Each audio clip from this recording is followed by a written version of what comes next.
All right. Taking a break, I guess. Yeah, I meant to finish up the Cry stream yesterday. Have not managed to do it. I don't know. I will get to it. Part 2. I don't know if I'll manage to get it all out in one more thing, or whether it'll have to be like split into 2 more videos. But saw this, and I want to go ahead and do a video on it well, I say real quick. There's a lot of reading, so anyway. This is a ComicsGate update on the farms here. So from Creator Go, there isn't much to report since our last update on the current crop of new ComicsGate projects. The number of projects increased from 93 to 95, not including failures listed below, proving that the torrent of new books has now slowed to a trickle. The 2 new projects achieving funding, so there's no reason to list them below. Additionally, 2 books from our 2 watch list also achieved funding and will be removed. The 2 books that were spared from the CG graveyard were Ramour 1, never heard of it, and Twisted Fairy Tales. Think I heard of that, but I don't remember anything about it. Previous failures. The Current Plane comic number 1, didn't hear about that. Pillow Man and Blanket Boy comic Second Chance. I did hear about that. I remember that. Well, I'm not sure I heard about the Second Chance, but I remember about the first one. Kinetic. Don't know what that is. Cross Comics coloring book. Not sure what that is. I don't know. Seems like I backed some kind of coloring book. Presumably I got a refund if it failed. Anyway, Melvin number 1. Don't know what that is. Everlasting Survivors Volume 1 graphic novel. Don't know. The Tome of Reckoning. Don't know. Chateau Obsidian number 3. Don't know. Evermatter Conscript. I backed that one, and I got refunded or whatever because it didn't meet its goal. The Oswald Chronicles, My Time with Clive 1 through 4. Don't know about that. One thing I say real quick about Evermatter, it's like I remember the guy that did that being on his YouTube channel. It's like he's doing live streams, and at least once I was like the only person watching the live stream. It was him talking to somebody else on a live stream, and there was no one there except me. And it's like, wow.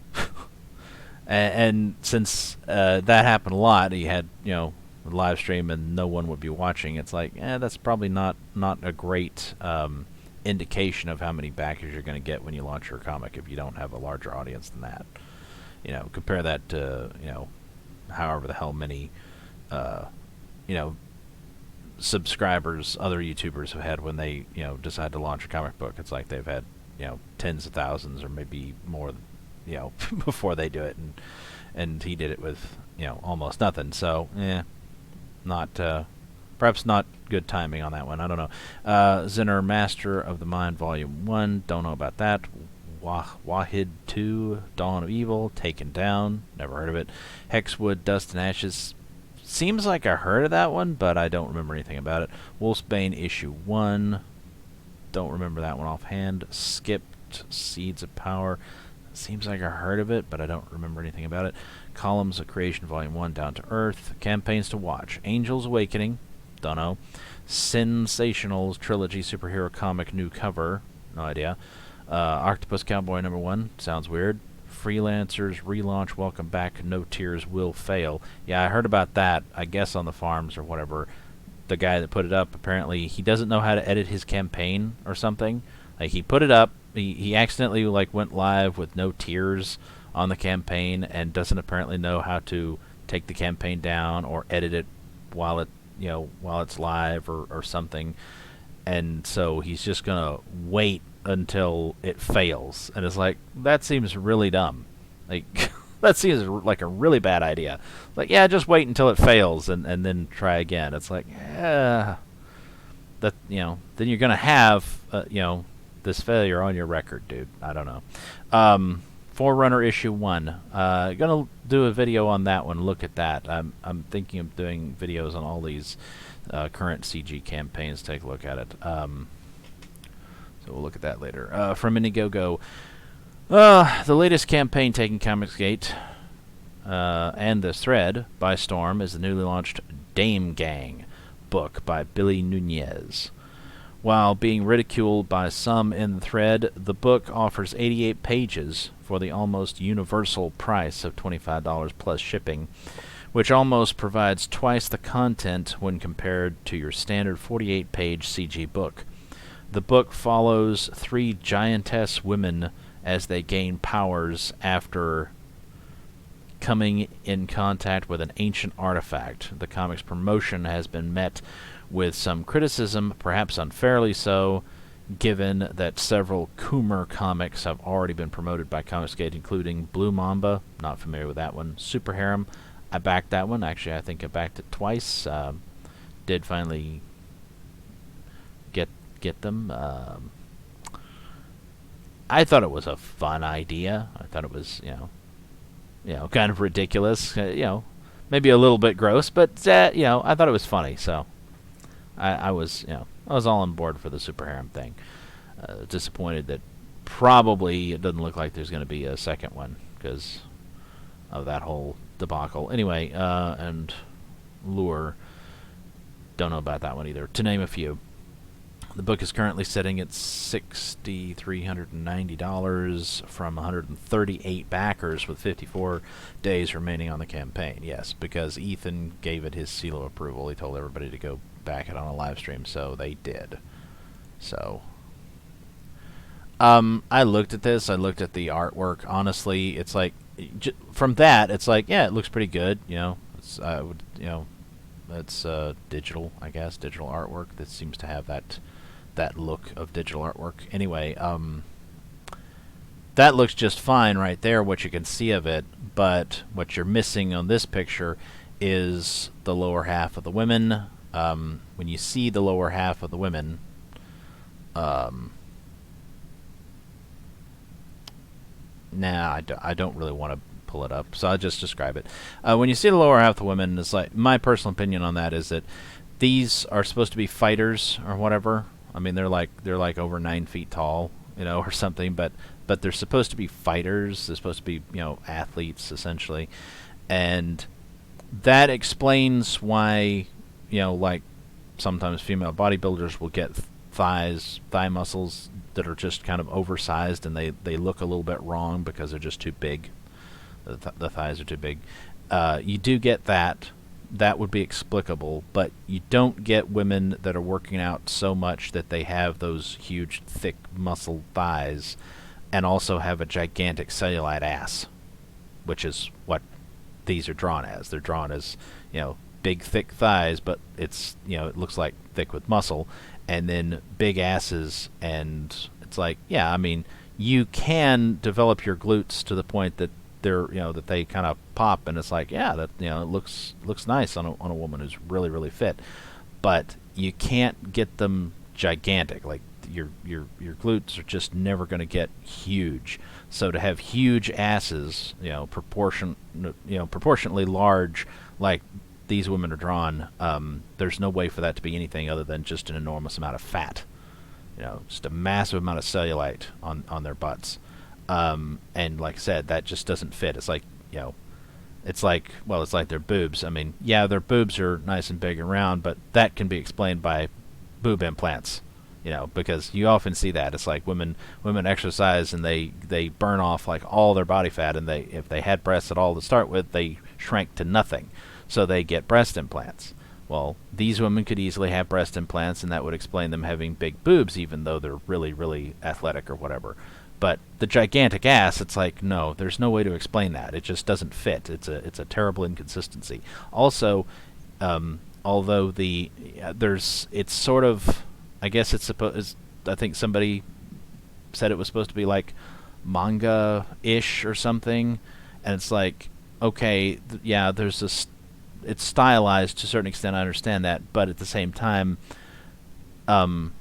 the thighs, the femurs on some of these women look too long. like in proportion to the rest of them, their thighs are too long, and it's like, it just, to me, it just is not, it doesn't look right. It just looks wrong, and so I don't, not to mention that it does some people criticize this, like there's, it's apparently a thing, some people have this weird fetish of liking to see, men be eaten or otherwise, inserted or whatever into giant women.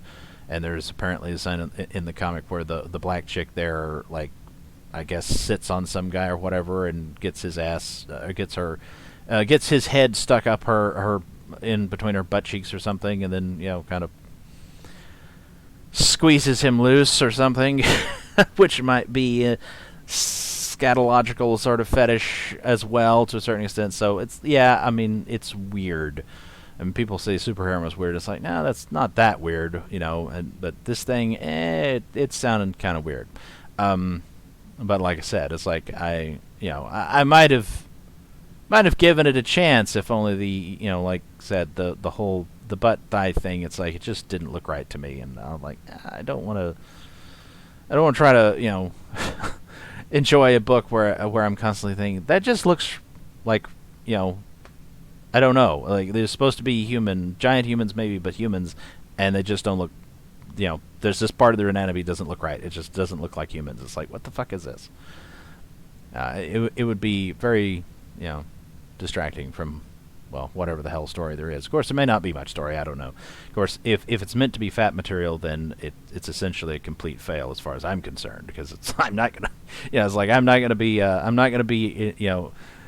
indulging in that with that kind of material. Anyway, the following section will be condensos, not too long as updates.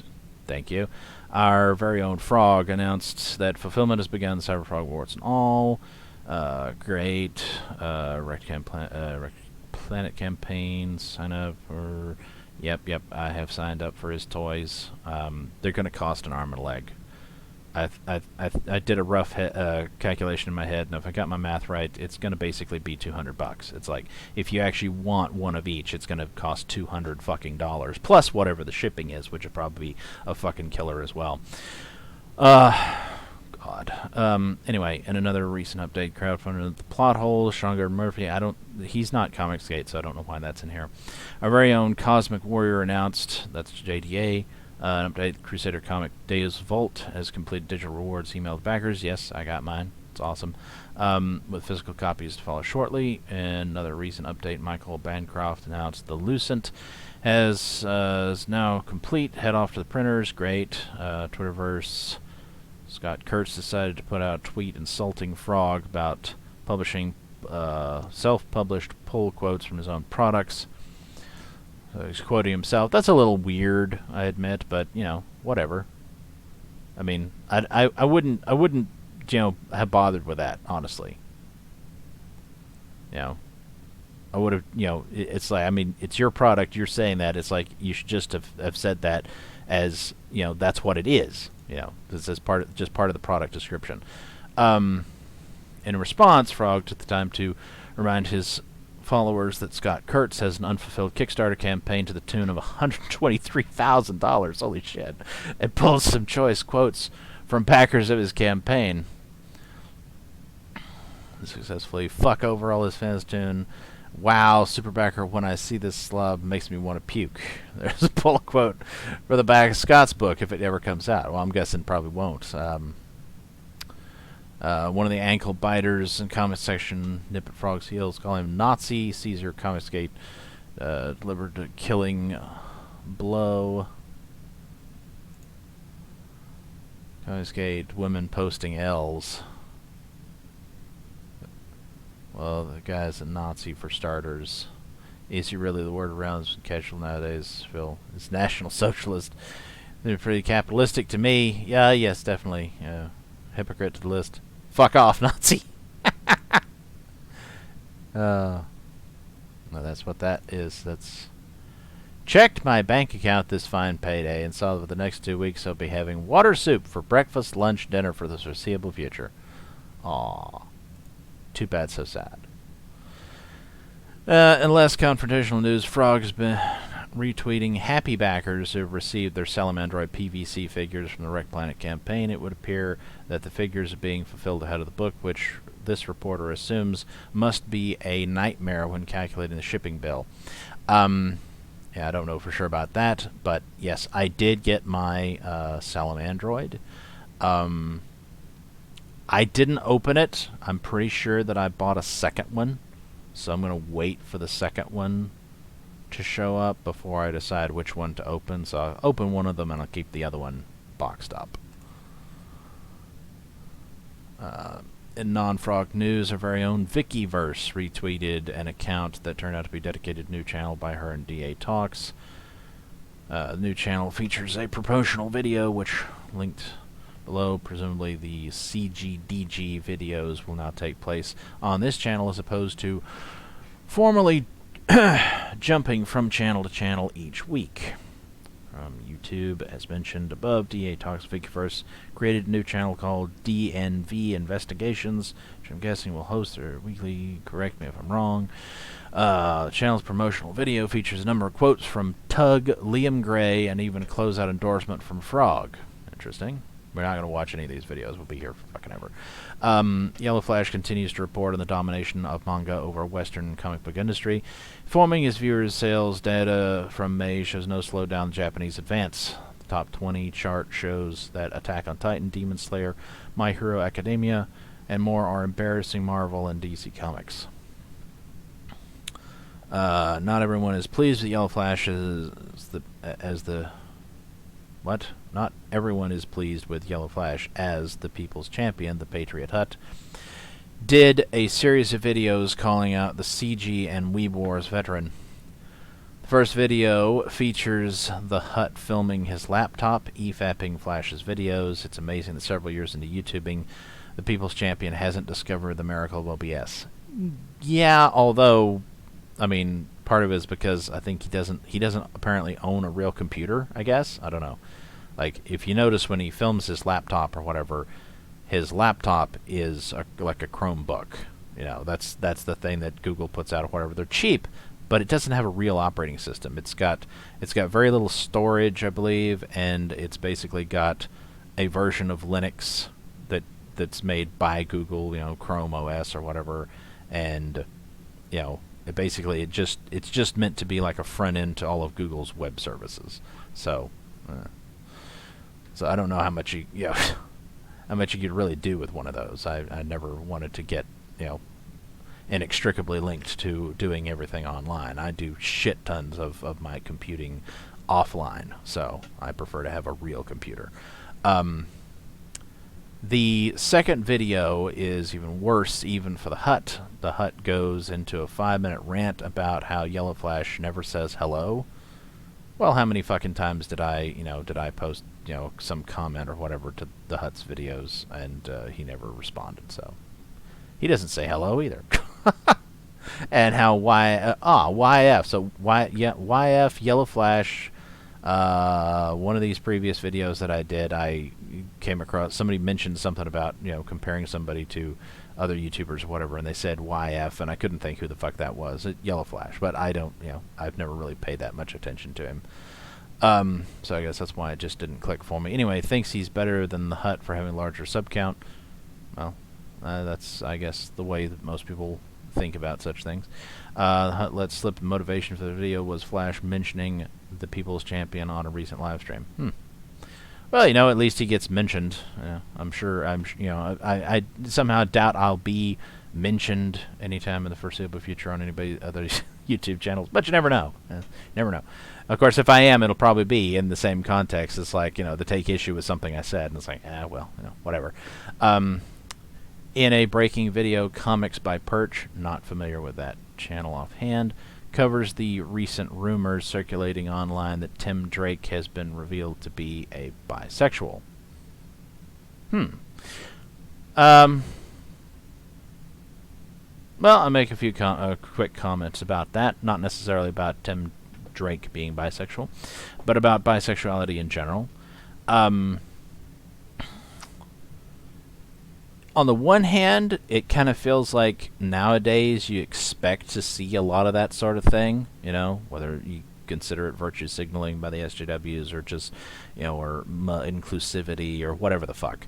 But of course, the reality is, interestingly enough, that being bisexual, or rather being okay, I probably don't agree with him on a lot of things, but Dennis Prager has mentioned that he believes that bisexuality is the natural state for human beings.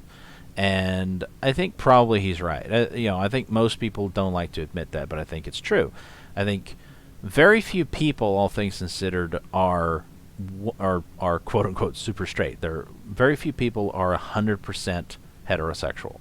Very few people. I mean, some people, but relative to the total population of the planet, relatively small percentage of people are pegged out at 100% heterosexual. And the same is also true of people who are pegged out at 100% homosexual on the other side of the spectrum, or whatever. And also probably very few people are dead center at 50-50 split, perfectly bisexual or whatever. Most people are going to fall somewhere else on that range. Maybe they're 95% straight, maybe they're 80% gay, whatever, but it'll be somewhere, on that range that most people fall. But the thing is, most people are going to probably lean more one way than the other, and therefore, for the sake of simplicity and fitting in and so on and so forth, they're just going to identify as whatever they mostly are.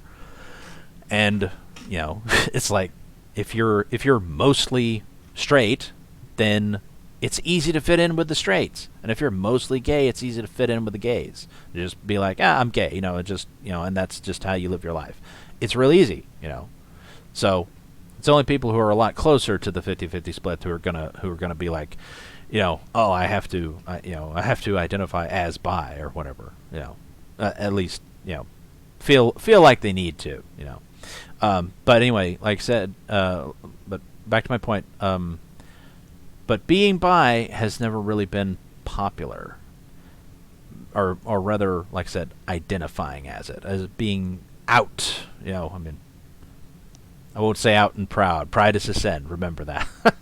But it's like being out, to everybody as bi is never been a popular position. Even though probably the majority of humanity, if they were honest with themselves and everybody else, would actually be technically bi of some description.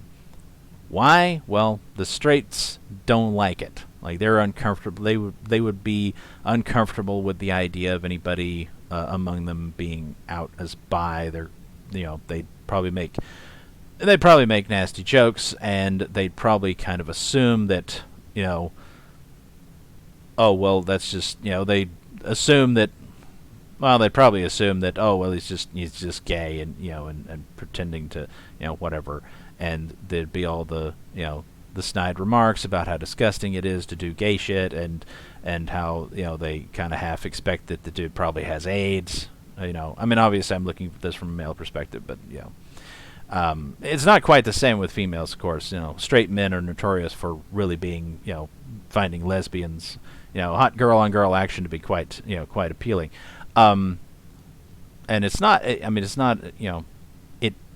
It's not as much talked about, but there's quite a number of straight women who think that guy-on-guy action is also hot. So that Anyway, but the gays, some people, if you're not familiar with the gays, you might think that the gays are okay with people being bi as well. That they would be part of the whole LGBTQ whatever the fuck thing, and it'd all be just happy, happy inclusivity over there. And it's like, no, it's not. Never has been. Why? Because if somebody's, bi, they identify as bi or whatever, then the gays have a tendency to either believe that that person who says they're bi is really straight and they just want a gay experience or something, just to say that they did it once, and so they view them with suspicion and distrust and whatnot, which is really kind of stupid, because it's like, if they really are straight, then they wouldn't be interested in having a gay experience. I mean, they just wouldn't. Come on. Or they believe that, well, you're gay, but you just can't admit it. You just can't admit that you're totally gay like the rest of us. And you're just confused, honey. You need to accept your gayness, which obviously, that's also just not the case. It's like if you're into chicks as well as dicks, then it's like, yeah, you're bi. It's just anyway. A lot of people don't even understand the definition of the word. I mean, the definition of bisexual, literally, all it means is someone who finds both men and women sexually attractive. That's it. That's the entirety of the definition. You find men and women sexually attractive. Doesn't specify equally. Doesn't specify, nothing. There's nothing else to it. It's just that. And if the gays really do accept that you actually are bisexual, then in a way that's even worse, because then their view towards you turns to, oh, we don't trust you. It's like you're going to betray us because of course, and you see that probably with straights too, but not as likely, I guess, to be a bigger thing. But with the gays, they feel like you're kind of half traitor or whatever. Because they're more probably more of an insular sort of community or whatever, and so I don't know. It's a bunch of bullshit, is what it is. It's a bunch of bullshit. But like I said, most people who actually are bi, if they can admit that to themselves, also find it very convenient to simply fit in with whatever community they wish to be a part of. To conclude, I will say that all of the gay people that I know. Like I'm pretty sure there's one or two I'm not 100% sure about, but most of the gay people that I know are all, as near as I can tell, actually bisexual. Like they all identify as gay now, but basically they were all straight at one point, and they had straight relationships and they enjoyed them, and then they decided they enjoyed they enjoyed gay relationships more. Which, that's fine, whatever, but then they are like, well, because I enjoy it more, I identify as gay now. And it's like, well, technically, though, you still enjoy the others, right? Like, you enjoyed the straight relationships, just not as much. And it's like, if you catch them in an honest moment, they will admit that, yes, they did still enjoy opposite sex partners. And it's like, okay, then you're bi. But they don't want to. Like, there's like, they don't want to admit that because there's like some kind of peer pressure of, no, you have to admit that you're totally gay, even though they clearly aren't. Like I said, none of them. As near as I can tell, none of them. None of the gay people that I know are actually, like, gay. Like, they're not a single fucking one of them, I don't think, is actually 100% gay. They're all bi, but they all identify as gay because there's pressure to fit in. Anyway, yeah, I know. That was a long, aside for that shit, but still. It came up, so I wanted to mention, some things there. Michael Bancroft, creator of Lucent. Seems like was there some recent, I don't know. Somebody was complaining about that recently or something. Maybe they're complaining about this piece of art there where she appears to be falling, and they were like, what the hell is she going to do? Like, it's just, you're about to impact the ground and you got your, I don't know. Mentioned on our in our Indiegogo section, streamed a celebration stream reaching 800 backers. Congratulations. Bancroft and his co-host were joined by John Malin, Shane Davis, and Eric Weathers to help him celebrate. In the previous stream of Milktoast CG content creator Bancroft Wasn't Enough for You, Sweetcast put out a video informing creators of the potential mistakes to be made during crowdfunding a campaign. Stoker then compares 4 CG books: Cyberfrog Bloodhoney, Only Death Can Save Us, I don't remember that one offhand, Red Rooster, Disaster, I mean, it has been fulfilled now, but still, I would consider it to be a public relations disaster, what happened with that, and Jawbreaker's God King. And the difficulties each creator experienced during the campaign. Well, the difficulty with Mitch, apparently, is that he decided, no, I want to make sure that Walmart gets it before the people who fucking helped, pay for its creation. Each creator experienced during the campaign. Stoker, however, completely unaware, forgot another crowdfund killer releasing a new book, Downcast 3 Submerged, when your old book remains unfulfilled. Fatal. Okay, yeah, I didn't back any of Clint's stuff, you know. I don't know. I mean, when I thought about it, and then when I heard that, oh, you know, he's going to partner with Alterna or something and release less fancy versions of it later, I was like, that'll be good enough. It's like I'll catch that later. Which I haven't yet, but I will eventually. Anyway, finally we have a recent video from your boy Zach, or Simple Zach, as he's more affectionately known here on the farms. This final video will be accompanied by a Dongs-esque write-up and my thoughts on what is being said, and we'll skip right to that rather than watching the video. The video begins with a brief update on the status of controversial Narzak book 499, of which the art style and coloring has generated much debate both on and off site. Ethan says that he likes Narwhal's art. I don't know whether he's serious or not. I don't really care for it. I just don't. It's just eh. Zach then skips the traditional small talk of his time with the Marines, and love of breakfast burritos, and dives right into the topic of the video, customers. Zach quickly explains to the viewer that there are 3 types of customers, and gives a general description of what he previously believed they were in the past. Customers, Zach explains, that the definition of a customer has evolved in his mind. It used to include potential customers, customers who are currently buying your books, and former customers.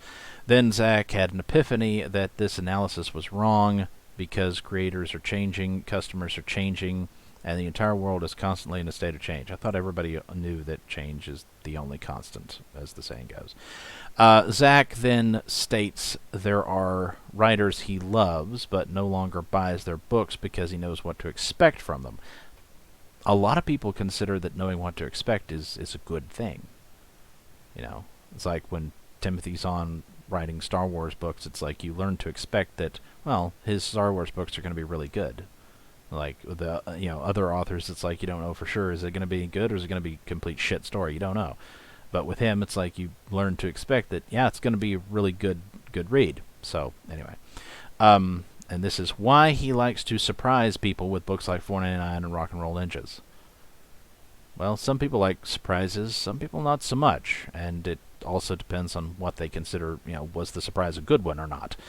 Anti-customers. Anti-customers are obviously self-evident. Zach explains that these people are never going to buy your stuff, and additionally they will attempt to harm you and your business. Zach then goes on to say that the best bulwark against anti-customers is customers, so that whenever someone says, "You're late," they say, "Yeah, he's late, but he's always delivered." Zach further goes on to explain that ignoring these people is your best defense, as arguing with them is a waste of your time. He's not wrong about that. I mean, ignoring assholes is probably the best idea most of the time. Uncustomers. In the final and perhaps most insulting description, Zach explains that uncustomers are very similar to anti-customers, except that they actually do back your book, albeit for malicious reasons. Zach further elaborates by stating these customers back to have some kind of hold over you, or they can give you orders and treat you like shit. Zach then makes a comparison of himself to a McDonald's fast food worker and feels he has become a punching bag for people with their own issues who are taking it out on him. I rather suspect that there's going to be a tendency on his part to try to lump anybody who complains into that category, when in fact there's probably very, very few people that fall into that category. But let's be clear, they do exist. Even though I don't have anything personal, against Testify, and the very few interactions I've had with him have been perfectly son of a bitch, there's a fucking wasp in here. The very few interactions I have had with him have been perfectly civil. It is all too obvious that is exactly what he does with creators. He backs their shit either so that he can refund, later, and or so that he can be like, I am your customer, so I get to bitch at you. Like, that's a game that he plays. It's very obvious that he does that, and I think Well-Read User, I think, does that too, and probably a few others. But, like, there's only just a few of the guys who do that.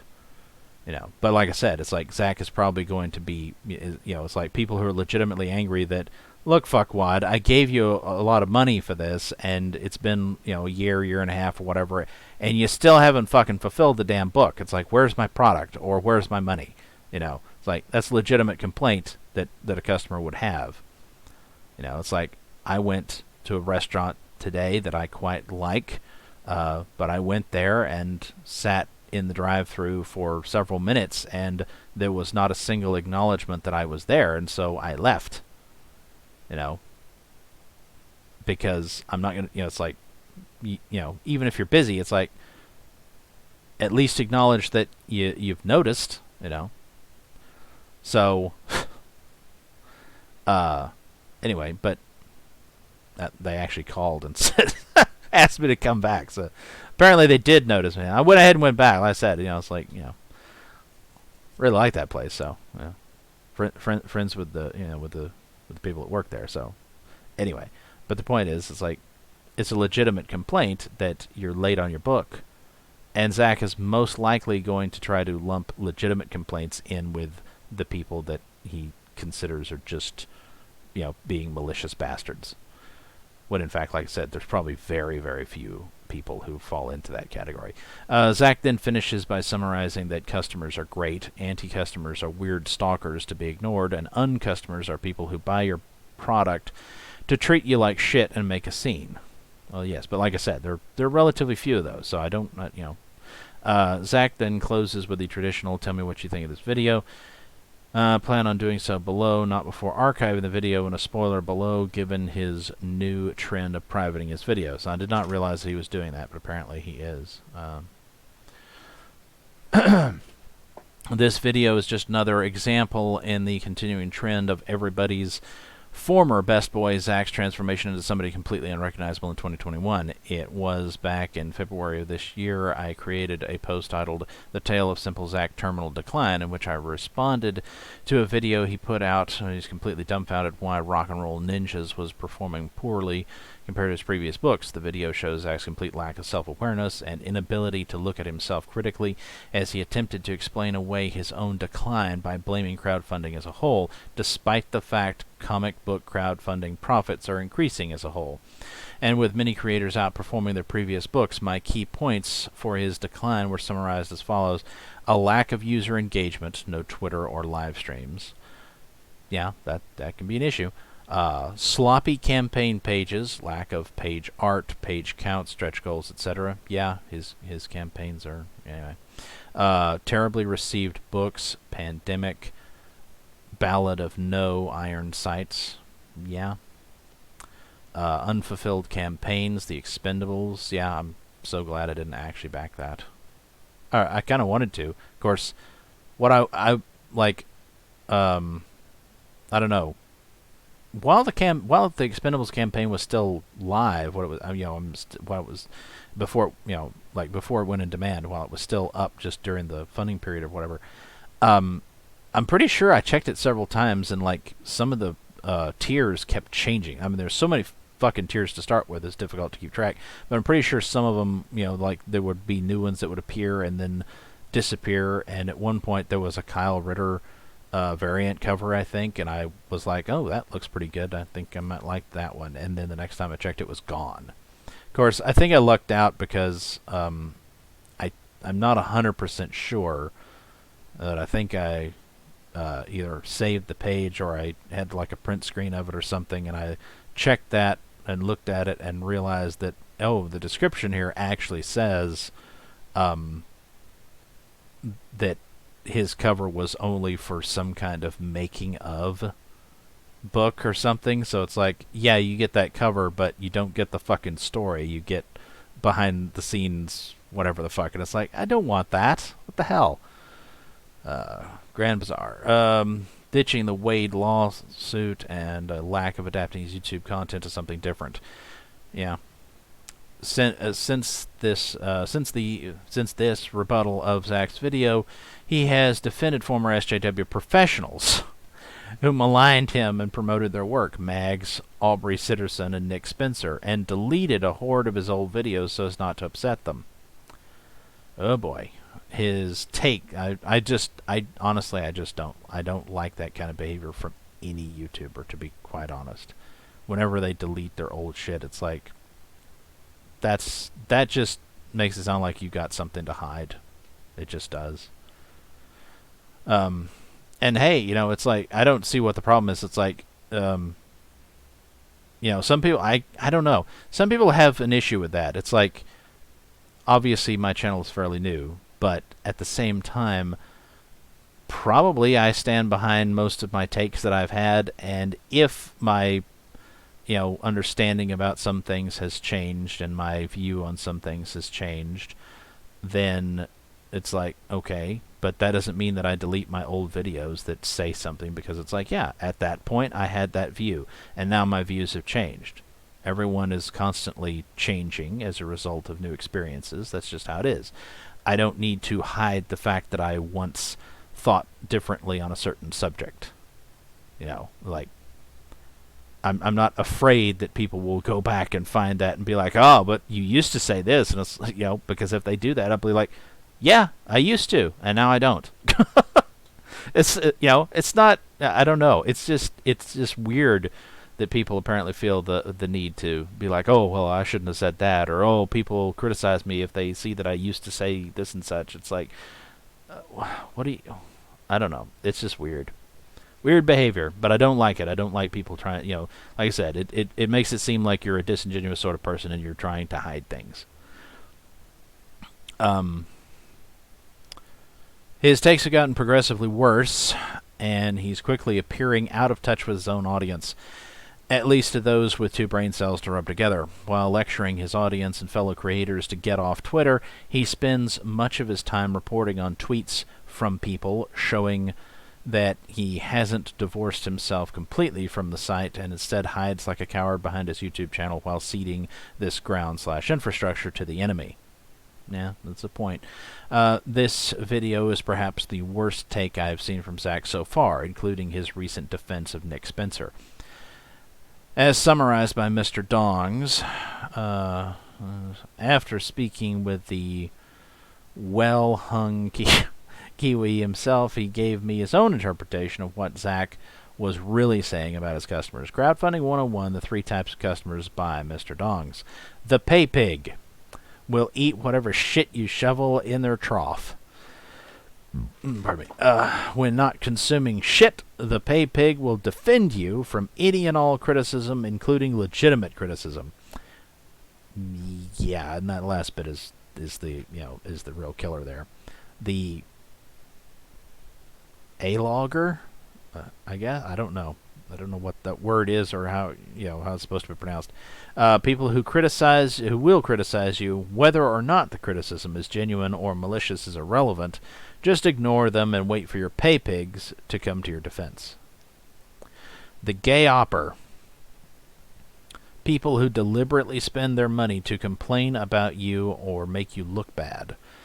Like the A-loggers, they should be ignored because they are emotionally damaged and you as the creator are never at fault. It doesn't matter if your books are years late. They bought them knowing it was just to complain about it. Like I said, that's the issue, is that there gay opera. Yep, there are. It's like there are people who are doing that shit, and therefore that's legitimate to identify that some people are like that. But at the same time, there's necessary to recognize that only a few of them are actually that. Don't be lumping legitimate, customer complaints in with well, it's just gay ops. It's like, no, it's, you're fucking late, dude. People are, legitimately concerned. Are you ever going to ship me my fucking book, And I haven't supported any of Zach's campaigns, actually. I thought about a couple of times, like I said, I thought about the Expendables. I thought about, I think I thought about Pandemic at first when that first came out. And then I decided not to. Anyway, I'm pleased that I didn't support any of his campaigns, quite frankly. Because I'd be really pissed if I was still sitting here waiting for the damn things. You know, there's already several things that I've supported that, I wish I hadn't, because I'm, probably never going to get what I paid for.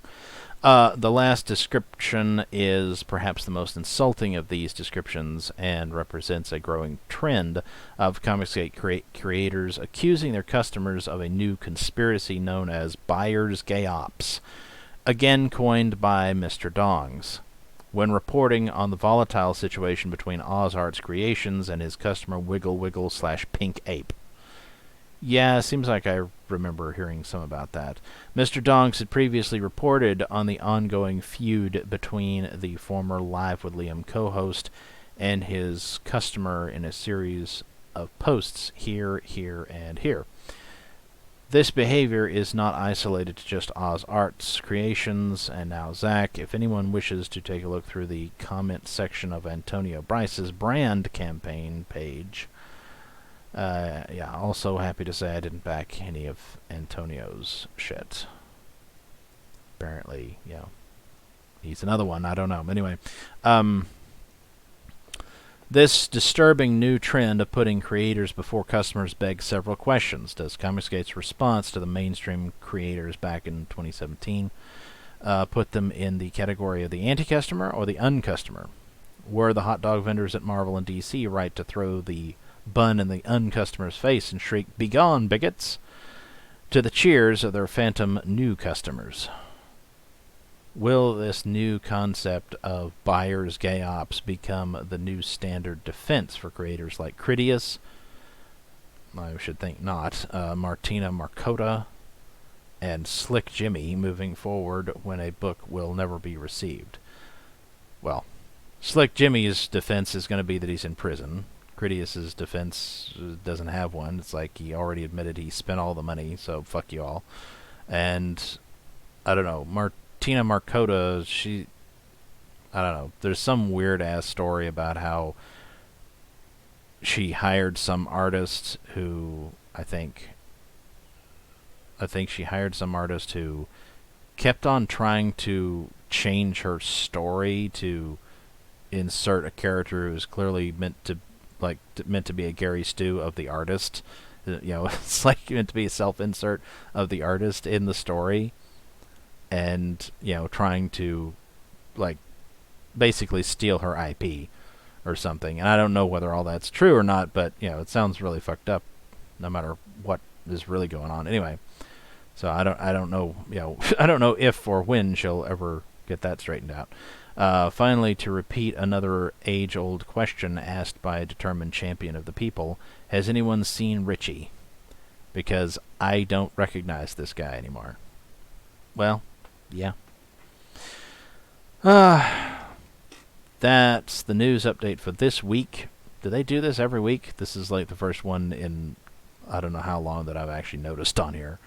Of course, I don't comb through the farms constantly. I've only been doing that, off and on.